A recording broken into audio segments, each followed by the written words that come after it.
예, 이제 헌재의 최종 결정만 남았습니다. 어제 열린 최종 변론에서는요, 국회 측은 박 대통령 파면으로 국민 승리를 선언해달라 이렇게 주문을 했고요. 대통령 측은 의심만으로 탄핵 말라 이렇게 주장을 했습니다. 오늘 뉴스쇼에서는 헌법재판소의 최종 변론 현장을 재현해 보겠습니다. 일종의 미니 변론이 될 텐데요. 양측 모셔보죠. 먼저 국회 소추위원 김관영 의원 연결이 돼 있습니다. 김 의원님 안녕하세요. 네, 안녕하세요. 김관영입니다. 예, 대통령 대리인단의 손범구 변호사님 안녕하시죠? 네네. 예, 반갑습니다. 저 김관영 의원님. 네네. 무려 81일간의 대장정 마친 소감이 어떠세요? 네, 국회에서 탄핵 의결 후에 저희들은 헌법재판소에서 꼭 탄핵이 인용되어서 민주주의와 정의를 바로 세우고 손상된 헌법 질서를 회복해야 되겠다는 절박한 심정으로 그동안 재판에 임해왔습니다. 예. 20번의 재판 과정을 마치고 이제는 지인 인사 대천명의 자세로 결론을 기다리겠습니다. 예, 지인 인사 대천명의 자세로 정의를 바로 세우는 절박한 심정으로 손범규 변호사님. 네네. 예, 소감이 어떠세요? 예, 이번 사건을 변론을 하면서요. 예. 대한민국에는 앞으로 언론의 공정한 보도가 꼭 확보돼야 되고 언론의 사회적 책임이 꼭 재은미돼야 된다. 그리고 검찰의 정치적 중립성이 반드시 제고돼야 되고 검찰의 통제받지 않는 권력에 대한 제한 조치가 필요하다. 이제 이러한 국민적 어떤 교훈이 있었고 다음부터는 다시는 이러한 감정적이고 아주 불순한 이런 정권 탈취를 목적으로 하는 이와 같은 권력 투쟁적 탄핵이 함부로 감행되는 일이 다시는 없어야 되겠다. 이런 국력의 낭비와 국민의 실망을 다시는 초래해서는 안 되겠다라는 그런 생각을 해봤습니다. 감정적이고 불순한 정치 권력을 쟁취하기 위한 이런 탄핵은 다시는 없어야겠다라는 생각을. 지금 손 변호사님이 그러셨어요. 그러니까 대통령이 탄핵될 만큼 법을 위반한 게 없다라고 보시는 거죠? 예, 지금 소추 위원들의 소추 의결서를 여태까지 쭉 계속 증거 조사를 해왔지 않습니까? 예. 법원에서 헌재에서 해보니까 결국엔 요컨대 뭐가 나오냐면 대통령이 가까운 사람이 최순실이라는 사람이 있는데 최순실이라는 사람의 주변에는 차은택이나 고영태 등 또 가까운 사람들이 있었다. 그런데 이 고영태, 박헌영, 노승일, 김수현이나 차은택 이런 사람들이 참 나쁜 사람들이더라. 그래서 대통령이 가까운 사람 최순실의 주변이 아주 나쁜 사람이니까 나쁘고 타락을 많이 했으니까 대통령도 물러나야 된다. 이런 줄거리거든요.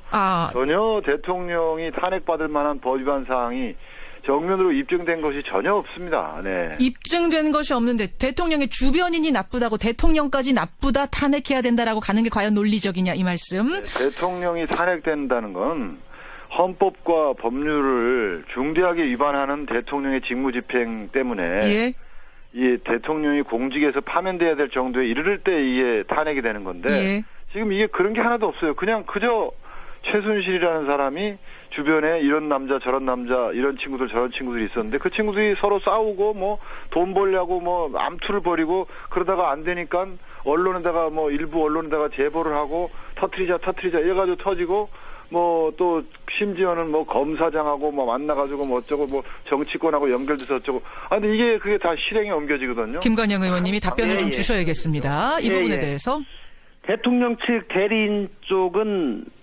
인식이 금방 말씀하신 거하고 아마 동일합니다. 그런 주장을 계속 반복적으로 해오시는데 바로 그게 그 인식이 대통령의 인식이 아닌가 싶습니다. 저희는 그동안 탄핵소추 의결 이후에 헌법재판소에서 25명의 증인을 심문을 했습니다. 그리고 검찰 수사기록 등 수많은 증거들이 제출이 됐고요.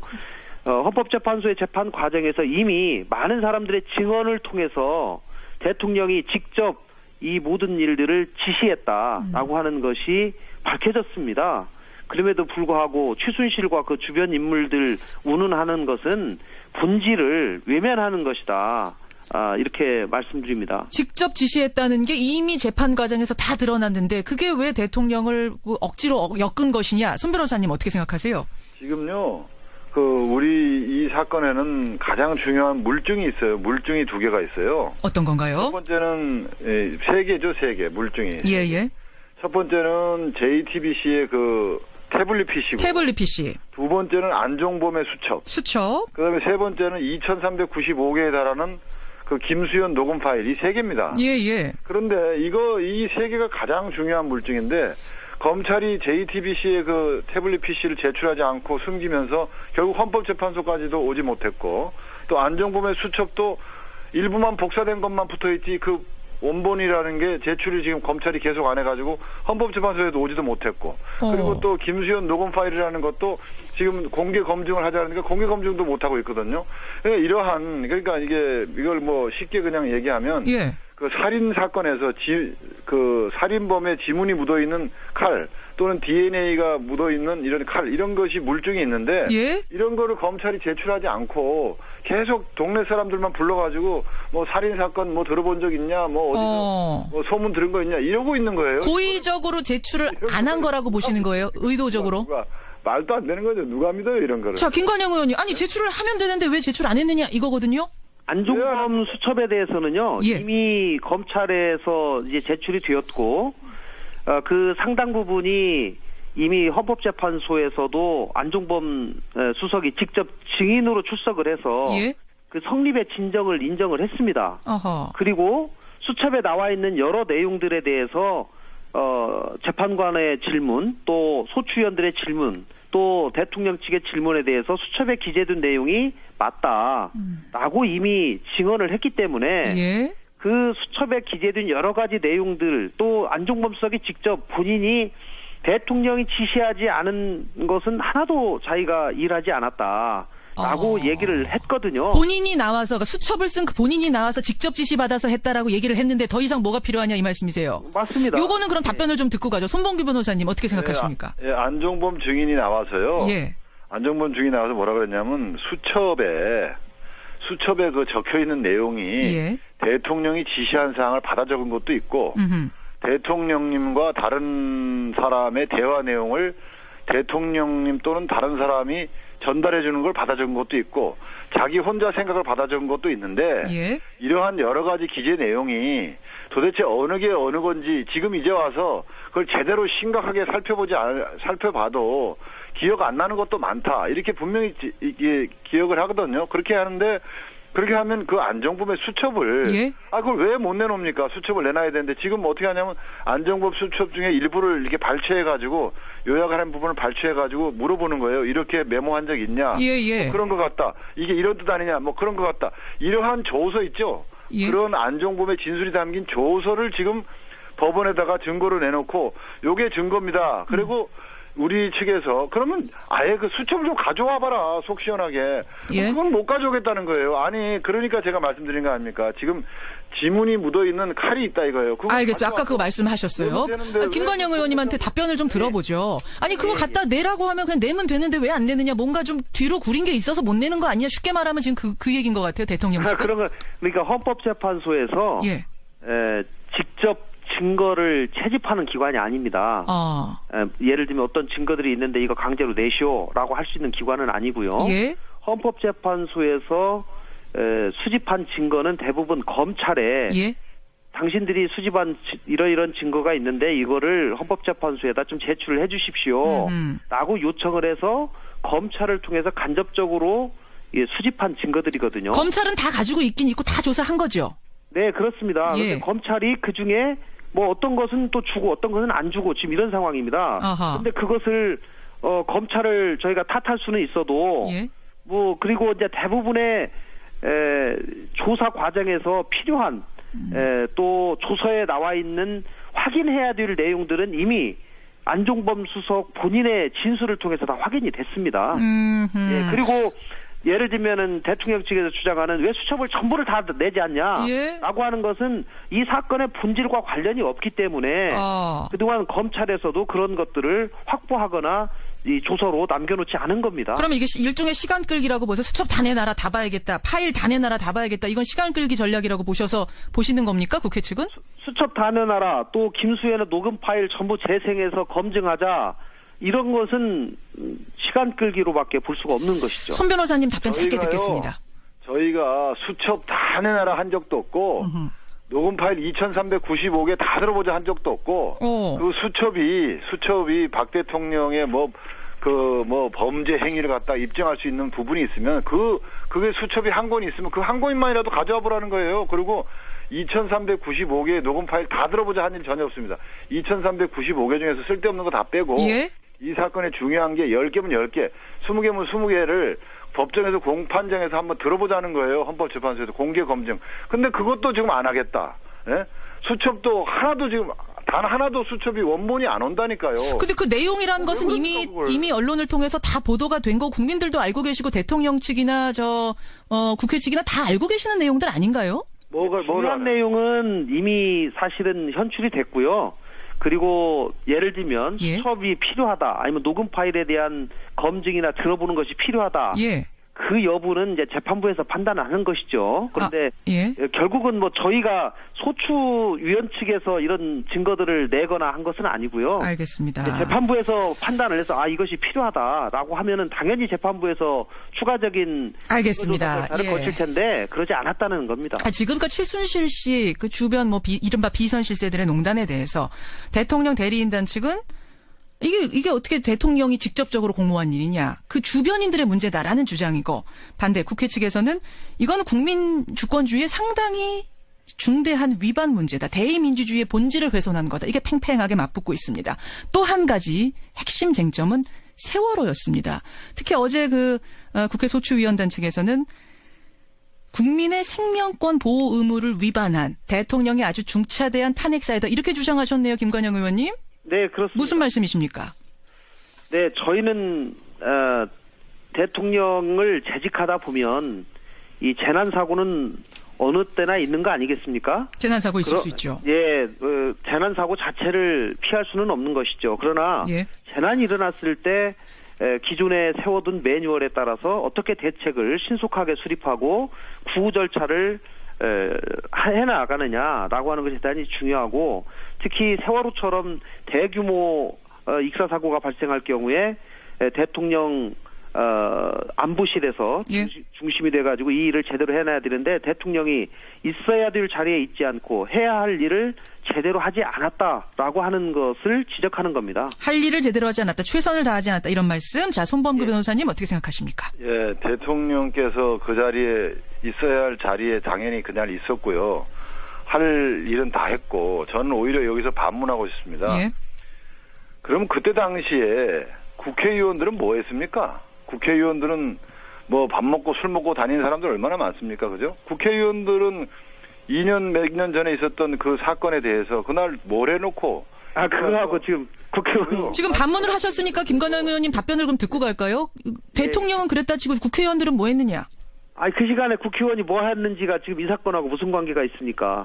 이거는 그 대통령 세월호 문제에 관한 구조에 관한 최종적인 의사결정 책임이 대통령에 있기 때문에 대통령이 과연 대통령으로서의 직책을 제대로 수행했냐 안 했냐 하는 것이 탄핵 재판의 핵심 쟁점이지, 그 시간에 국회의원들이 뭐 했는지라고 하는 것은 그야말로 물타기 아니겠습니까? 손범규 변호사님 어떻게 생각하세요? 대통령이 그날 뭐 했는지에 대해서 법정에서 충분히 다 밝혔어요. 밝혔고 그만큼 설명했으면 됐는데, 그걸 5분 단위로 10분 단위로 왜 밝히지 않냐 그러는데, 그걸 맨 처음에 예를 들어서 대통령께서 그 밝힌 부분 있지 않습니까? 처음에 의혹에. 근데 그 의혹에서 맨 처음에 밝힐 때 사실대로 다 밝히셨는데, 이제 와서 재판한다고 해서 이제 와서 그걸 더 자세하게 쪼개가지고 이 말 저 말 더 하면요, 이제는 지금 하는 말이 또 거짓말이다, 또 조작이다, 또 이럴 거예요. 알겠습니다. 있는 그대로 설명했으면 그걸로 판단하는 거지, 뭘 또 더 자세하게, 뭘 더 자세하게 설명하느냐? 말도 안 되는 게요, 이런 거는. 재판부가 세월호 문제에 대해서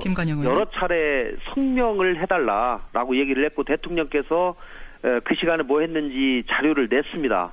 그런데 그것만으로는 대단히 미진하고 부족한 점이 있기 때문에 추가로 좀 더 냈으면 좋겠다라고 하는 의견들을 여러 차례 밝혔고요. 결국은 대통령께서 소명한 그 자료가 과연 상식적인 시각에서 봤을 때 이해할 수 있느냐라고 하는 것은 재판부가 최종적으로 판단할 것이라고 생각합니다. 제가 어제 그 양쪽에서 세월호 문제를 놓고 주장하신 것들을 이렇게 좀 요점 정리된 걸 보니까요. 네. 그러니까 국회 측에서는 예. 그날 집무실로 출근도 안 하셨다, 대통령이. 그리고 오보를 듣고도 네. 확인을 제대로 하지 않고 넘어간 것. 그러면서 지금 오본 탓을 하는 것은 사후에 변명거리를 만든 거 아니냐. 이런 주장을 하셨더군요. 손범규 변호사님 어떻게 답하시겠습니까? 네, 그거 뭐 집무실에 출근도 안 했다 그러는데 그건 말도 안 되는 얘기인 게요.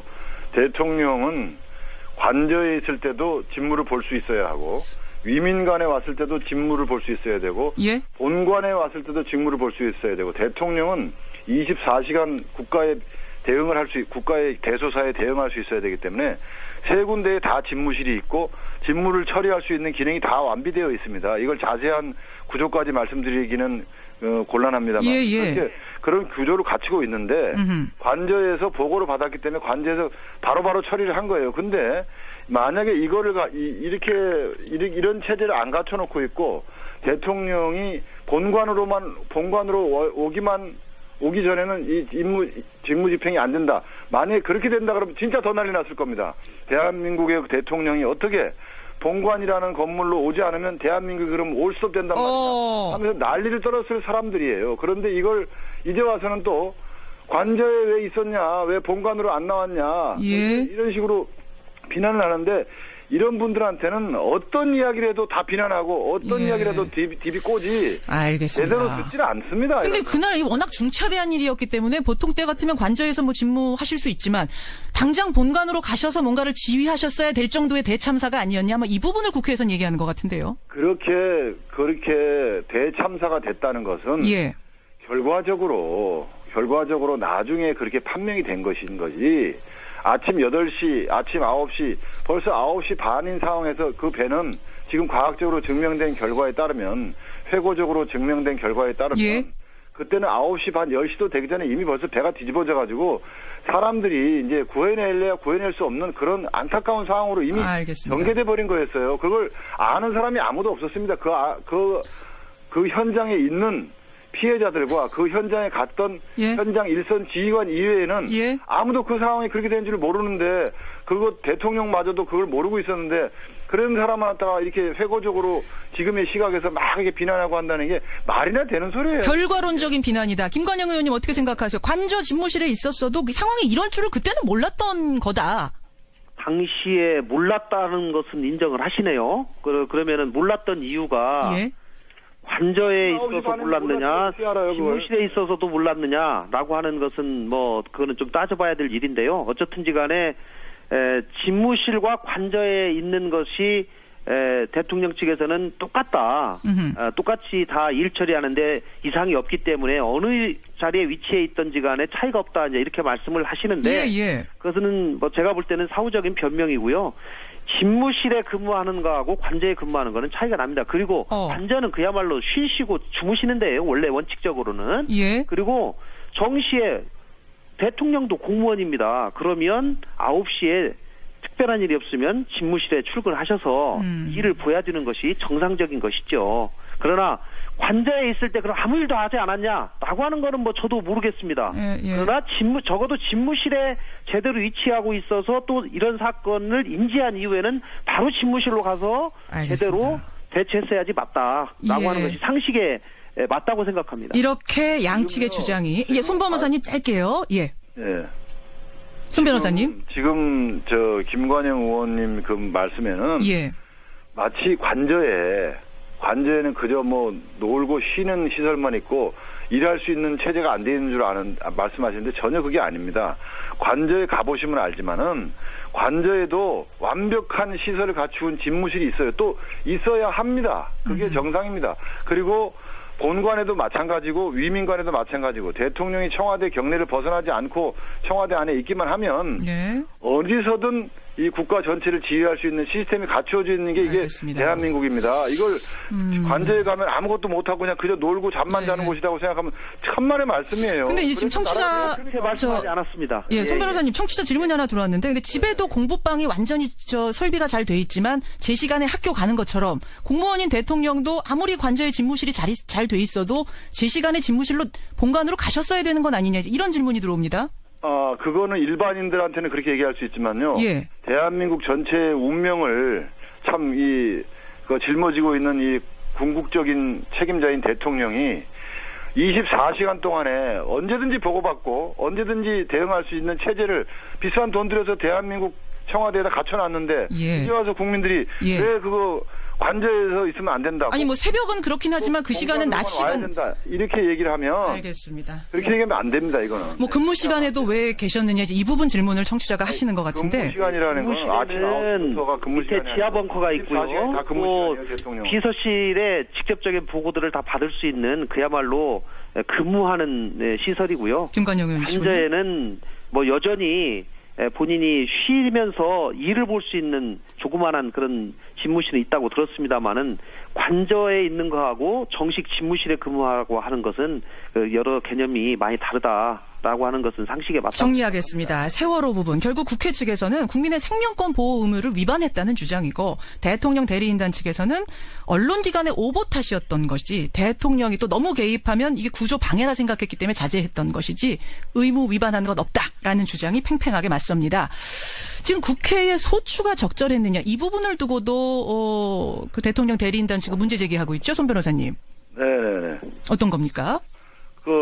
국회법 130조 3항에 따르면은 이 국회에서 탄핵 소추를 의결할 때도 그렇고 소추를 발의할 때도 그렇고 증거를 붙여서 이 국회의원들에게 사유를 설명하고 증거를 붙여서 국회의원의 개개인의 판단을 돕도록 되어 있는데 여기 붙어 있는 증거라는 게 최순실이 그 비리와 범죄를 저질렀는데 거기에 대통령이 가담하거나 방조했다는 의심이 있다라는 이러한 내용을 요지로 하는 검사의 공소장. 이거와 의혹을 보도하는 언론 보도가 다거든요. 검사의 공소장, 공모라는 공소장. 이건 증거가 될 의혹을 제기한 언론 보도나 또는 검사의 개인의 주관적 판단을 기재한 공소장. 이것이 이 국회가 대통령을 탄핵할 수 있는 증거가 될 수 없다는 건 법조계에서는 이 공지의 사실입니다. 따라서 이번 탄핵 심판 자체가 잘못됐다. 각하시켜야 된다. 이런 주장을 지금 대통령 측은 하고 계세요. 김관영 의원님 어떻게 생각하십니까? 예, 국회가 탄핵소추 의결을 할 당시에 많은 증거가 있으면 가장 좋겠죠. 그러나 국회가 증거 수집기관에 한계가 있기 때문에 당시에 국회가 탄핵 의결하는데 가장 결정적인 이유는 대통령이 직접 임명한 검찰총장이 발표한 검찰 수사 결과 발표였습니다. 거기에 이미 공소장에 대통령이 공범자로 기재가 돼 있기 때문에 저희들도 상당한 충격을 느꼈던 것이고 그 사실에 더 이상 국회도 안 되겠다. 대통령의 직무를 긴급하게 정지할 필요가 있다라고 해서 저희가 탄핵 소추를 한 것이고요. 저희가 국회에서 정상적인 의결 절차 또 적법한 의결 절차를 거쳤다는 것은 법무부도 인정을 했고 이 헌법재판소 재판 초기에 이미 재판관과 대통령 측 대리인들이 그 부분에 대해서는 주장을 처리하겠다라고 이미 입장까지 밝힌 문제인데 재판 막판에 와서 이 부분을 계속 지적을 하는 것은 왜 막판에 와서 이러느냐. 손 변호사님 이건 좀 답변을 많은 분들이 궁금해하세요. 여태까지 절차 문제 제기 안 하다가 왜 마지막 18차 19차 변론에 와서 각하를 내려라라고 얘기하시는 것인가. 그건 왜 그러냐면요. 맨 처음에 이제 노무현 대통령 당시 그 탄핵 재판에서 국회 의결 절차의 문제에 대해서는 이걸 헌법재판소가 그걸 심판의 대상으로 삼아가지고 미주알 고주알 따지면은 이거는 곤란한 거 아니냐. 국회의 자율권을 법원이 침해하는 거 아니냐. 그건 따지지 말자. 그랬거든요. 13년 전 판례입니다. 그러니까 그걸 원용해가지고 이번 13년이 지났지만 과거 판결을 원용해가지고 우리 이제 그거 따지지 말자. 국회에서 의결 잘못한 거 가지고 뭐하러 따지냐. 이렇게 이제 그 재판장님께서 제안을 하셔가지고 그럼 그럽시다 하고 지나갔는데 그 부분이 바로 소송 요건이에요. 요건.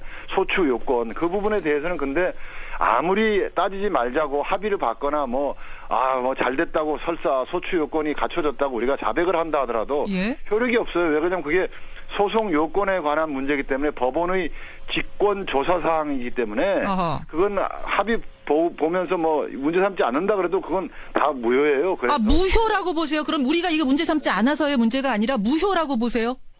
그렇죠. 탄핵 심판이?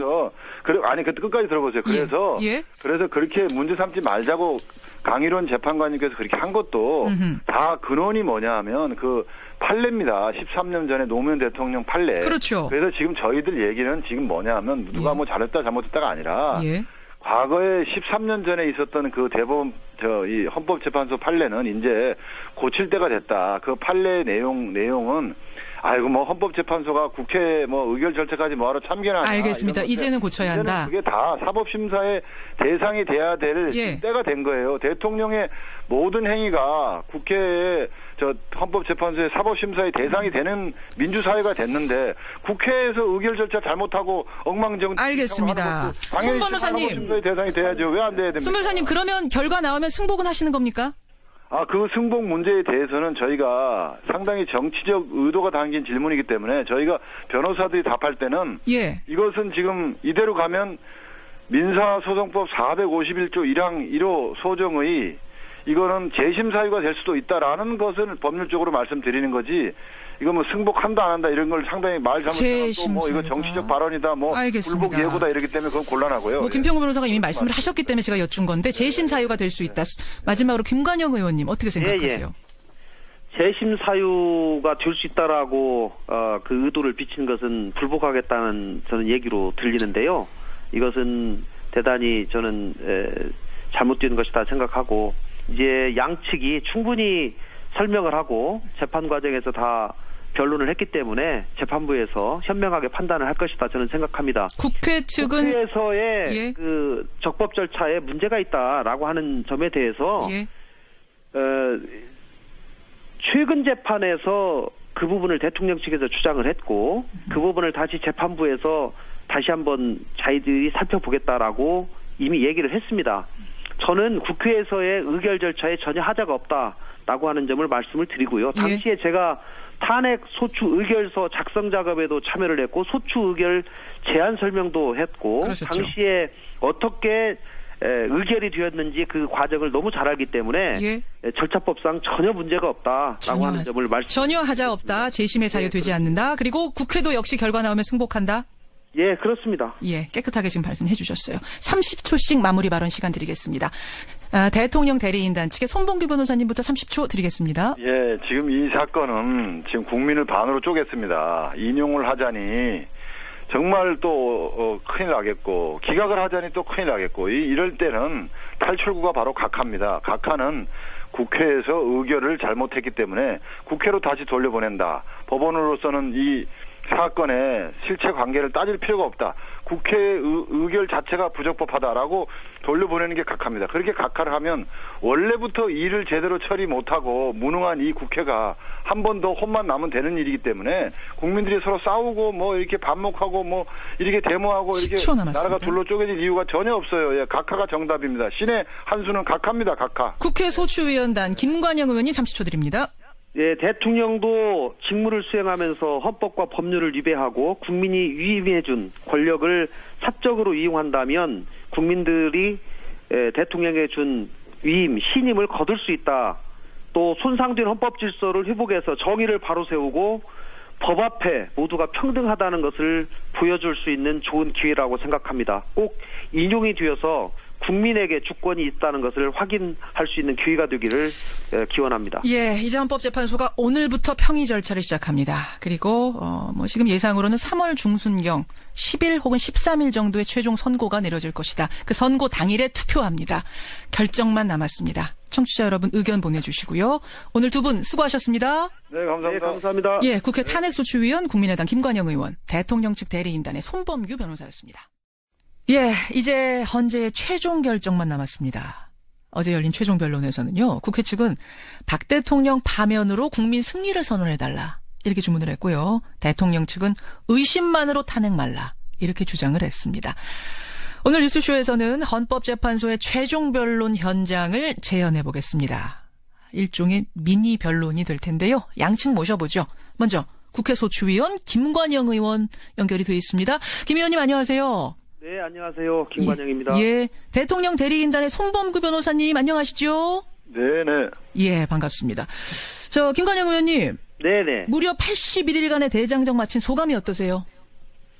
네, 국회에서 탄핵 의결 후에 저희들은 헌법재판소에서 꼭 탄핵이 인용되어서 민주주의와 정의를 바로 세우고 손상된 헌법 질서를 회복해야 되겠다는 절박한 심정으로 그동안 재판에 임해왔습니다. 예. 20번의 재판 과정을 마치고 이제는 지인 인사 대천명의 자세로 결론을 기다리겠습니다. 예, 지인 인사 대천명의 자세로 정의를 바로 세우는 절박한 심정으로 손범규 변호사님. 네네. 예, 소감이 어떠세요? 예, 이번 사건을 변론을 하면서요. 예. 대한민국에는 앞으로 언론의 공정한 보도가 꼭 확보돼야 되고 언론의 사회적 책임이 꼭 재은미돼야 된다. 그리고 검찰의 정치적 중립성이 반드시 제고돼야 되고 검찰의 통제받지 않는 권력에 대한 제한 조치가 필요하다. 이제 이러한 국민적 어떤 교훈이 있었고 다음부터는 다시는 이러한 가장 중요한 물증인데 검찰이 JTBC의 태블릿 PC를 제출하지 않고 숨기면서 결국 헌법재판소까지도 오지 못했고 또 안종범의 수첩도 일부만 복사된 것만 붙어있지 원본이라는 게 제출이 지금 검찰이 계속 안 해가지고 헌법재판소에도 오지도 못했고 그리고 또 김수현 녹음 파일이라는 것도 지금 공개 검증을 하자니까 공개 검증도 못하고 있거든요. 그러니까 이걸 쉽게 그냥 얘기하면 예.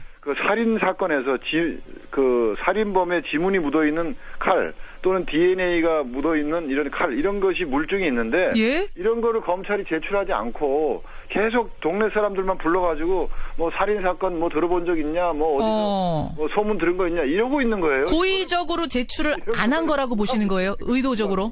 말도 안 되는 거죠. 누가 믿어요 이런 거를. 자, 김관영 의원님. 아니 제출을 하면 되는데 왜 제출 안 했느냐 이거거든요. 안종범 수첩에 대해서는요. 예. 이미 검찰에서 이제 제출이 되었고 그 상당 부분이 이미 헌법재판소에서도 안종범 수석이 직접 증인으로 출석을 해서 예?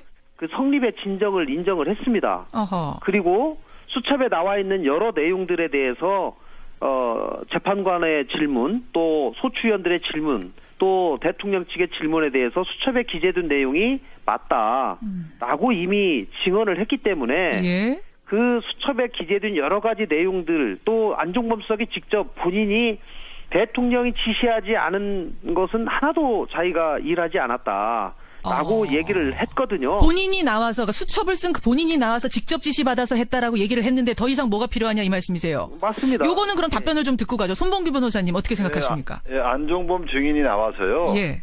안종범 증인이 나와서 뭐라 그랬냐면 수첩에 적혀 있는 내용이 예. 대통령이 지시한 사항을 받아 적은 것도 있고 대통령님과 다른 사람의 대화 내용을 대통령님 또는 다른 사람이 전달해 주는 걸 받아 적은 것도 있고 자기 혼자 생각을 받아 적은 것도 있는데 예. 이러한 여러 가지 기재 내용이 도대체 어느 게 어느 건지 지금 이제 와서 그걸 제대로 심각하게 살펴봐도 기억 안 나는 것도 많다. 이렇게 분명히 기억을 하거든요. 그렇게 하는데 그렇게 하면 그 안종범의 수첩을 예? 그걸 왜 못 내놓습니까? 수첩을 내놔야 되는데 지금 어떻게 하냐면 안종범 수첩 중에 일부를 이렇게 발췌해가지고 요약하는 부분을 발췌해가지고 물어보는 거예요. 이렇게 메모한 적 있냐? 예. 그런 것 같다. 이게 이런 뜻 아니냐? 그런 것 같다. 이러한 조서 있죠. 예? 그런 안종범의 진술이 담긴 조서를 지금 법원에다가 증거로 내놓고 요게 증거입니다. 그리고 우리 측에서 그러면 아예 그 수첩을 좀 가져와봐라 속 시원하게. 예? 그건 못 가져오겠다는 거예요. 아니 그러니까 제가 말씀드린 거 아닙니까? 지금 지문이 묻어있는 칼이 있다 이거예요. 알겠어요. 아까 그거 말씀하셨어요. 김관영 의원님한테 답변을 좀 들어보죠. 아니 그거 갖다 내라고 하면 그냥 내면 되는데 왜 안 내느냐. 뭔가 좀 뒤로 구린 게 있어서 못 내는 거 아니냐. 쉽게 말하면 지금 그 얘기인 것 같아요. 대통령 측은. 그러니까 헌법재판소에서 예. 직접 증거를 채집하는 기관이 아닙니다. 예를 들면 어떤 증거들이 있는데 이거 강제로 내시오라고 할 수 있는 기관은 아니고요. 예? 헌법재판소에서 수집한 증거는 대부분 검찰에 예? 당신들이 수집한 이런 증거가 있는데 이거를 헌법재판소에다 좀 제출을 해 주십시오. 라고 요청을 해서 검찰을 통해 최순실이라는 사람이 주변에 이런 남자 저런 남자 이런 친구들 저런 친구들이 있었는데 그 친구들이 서로 싸우고 뭐 돈 벌려고 뭐 암투를 벌이고 그러다가 안 되니까 언론에다가 뭐 일부 언론에다가 제보를 하고 터트리자 이래가지고 터지고 뭐 또 심지어는 뭐 검사장하고 뭐 만나가지고 뭐 어쩌고 뭐 정치권하고 연결돼서 어쩌고 근데 이게 그게 다 실행에 옮겨지거든요. 김관영 의원님이 답변을 좀 주셔야겠습니다. 이 부분에 대해서 대통령 측 대리인 쪽은 인식이 금방 말씀하신 거하고 아마 동일합니다. 그런 주장을 계속 반복적으로 해오시는데 바로 그게 그 인식이 대통령의 인식이 아닌가 싶습니다. 저희는 그동안 탄핵소추 의결 이후에 헌법재판소에서 25명의 증인을 신문을 했습니다. 예. 그리고 검찰 수사기록 등 수많은 증거들이 제출이 됐고요. 헌법재판소의 재판 과정에서 이미 많은 사람들의 증언을 통해서 대통령이 직접 이 모든 일들을 지시했다라고 하는 것이 밝혀졌습니다. 그럼에도 불구하고 최순실과 그 주변 인물들 운운하는 것은 본질을 외면하는 것이다. 이렇게 말씀드립니다. 직접 지시했다는 게 이미 재판 과정에서 다 드러났는데 그게 왜 대통령을 억지로 엮은 것이냐? 손 변호사님 어떻게 생각하세요? 지금요. 우리 이 사건에는 가장 중요한 물증이 있어요. 물증이 2개가 있어요. 어떤 건가요? 첫 번째는 3개죠, 3개 물증이. 예. 첫 번째는 JTBC의 그 태블릿 PC고. 태블릿 PC. 두 번째는 안종범의 수첩. 그다음에 세 번째는 2,395개에 달하는 그 김수현 녹음 파일 이 3개입니다. 예. 그런데 이 3개 이러한 감정적이고 아주 불순한 이런 정권 탈취를 목적으로 하는 이와 같은 권력 투쟁적 탄핵이 함부로 감행되는 일이 다시는 없어야 되겠다. 이런 국력의 낭비와 국민의 실망을 다시는 초래해서는 안 되겠다라는 그런 생각을 해봤습니다. 감정적이고 불순한 정치 권력을 쟁취하기 위한 이런 탄핵은 다시는 없어야겠다라는 생각을. 지금 손 변호사님이 그러셨어요. 그러니까 대통령이 탄핵될 만큼 법을 위반한 게 없다라고 보시는 거죠? 예, 지금 그 소추 위원들의 그 소추 의결서를 여태까지 쭉 계속 그 증거 조사를 해왔지 않습니까? 예. 법원에서 헌재에서 해보니까 결국엔 요컨대 뭐가 나오냐면 대통령이 가까운 사람이 최순실이라는 사람이 있는데 최순실이라는 사람의 주변에는 차은택이나 고영태 등 또 가까운 사람들이 있었다. 그런데 이 고영태, 박헌영, 노승일, 김수현이나 차은택 뭐 이런 사람들이 참 나쁜 사람들이더라. 그래서 대통령이 가까운 사람 최순실의 주변이 아주 나쁜 사람이니까 나쁘고 타락을 많이 했으니까 대통령도 물러나야 된다. 뭐 이런 줄거리거든요. 전혀 대통령이 탄핵받을 만한 법 위반 사항이 정면으로 입증된 것이 전혀 없습니다. 네. 입증된 것이 없는데 대통령의 주변인이 나쁘다고 대통령까지 나쁘다 탄핵해야 된다라고 가는 게 과연 논리적이냐 이 말씀. 대통령이 탄핵된다는 건 헌법과 법률을 중대하게 위반하는 대통령의 직무집행 때문에 이 대통령이 공직에서 파면돼야 될 정도에 이르를 때 이게 탄핵이 되는 건데 지금 이게 그런 게 하나도 없어요. 그냥 그저